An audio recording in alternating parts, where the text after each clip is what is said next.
আজকে আমি আপনাদের গাজরের রস দিয়ে সম্পূর্ণ নতুন একটি পিঠে বানিয়ে দেখাবো। পিঠেটা খেতে কিন্তু খুবই দারুণ লাগে। আপনারাও একবার বাড়িতে ট্রাই করবেন। ভালো লাগলে লাইক কমেন্ট শেয়ার করবেন, অবশ্যই আমার চ্যানেলটিকে সাবস্ক্রাইব করবেন। দেখুন বন্ধুরা, এখানে আমি 3টা গাজর নিয়েছি, খোসা ছাড়িয়ে গ্রেট করে রস বের করে নেব।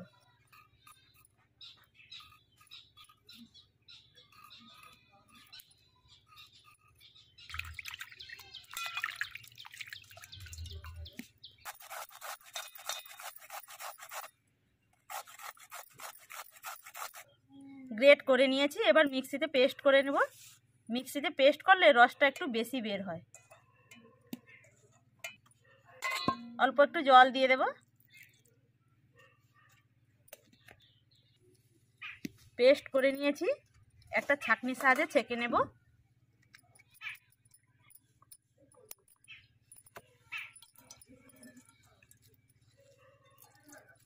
কালারটা কত সুন্দর দেখুন বন্ধুরা, কত সুন্দর লাগছে। গাজরের রস বের করে নিয়েছি। এই গামলাতে আমি 500 গ্রাম ময়দা নিয়েছি। এর মধ্যে দিয়ে দেবো একটা নারকেল কোড়া, স্বাদ মতো লবণ,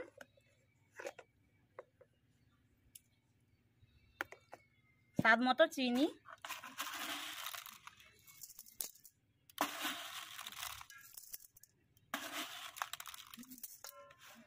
এবার শুকনো উপকরণগুলো ভালোভাবে হাত দিয়ে মিশিয়ে নেব।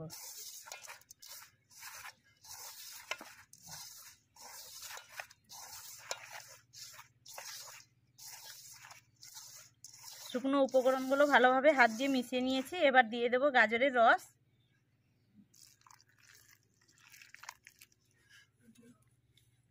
লিকুইড মিল্ক, আবারও হাত দিয়ে মিশিয়ে নেব। আর একটু জল দিয়ে দেব।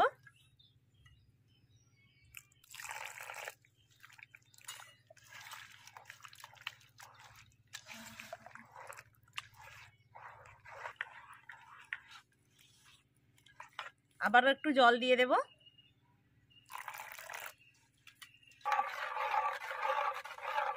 ব্যাটারটা তৈরি হয়ে গেছে। ব্যাটারটা ঠিক আমি এইভাবে তৈরি করে নিয়েছি, পাতলা করে। এবার পিঠে তৈরি করে নেব। তেল ব্রাশ করে নেব।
দেখুন বন্ধুরা, সবগুলো পিঠে আমার তৈরি করা হয়ে গেছে। পিঠেগুলো কত সুন্দর লাগছে দেখুন বন্ধুরা।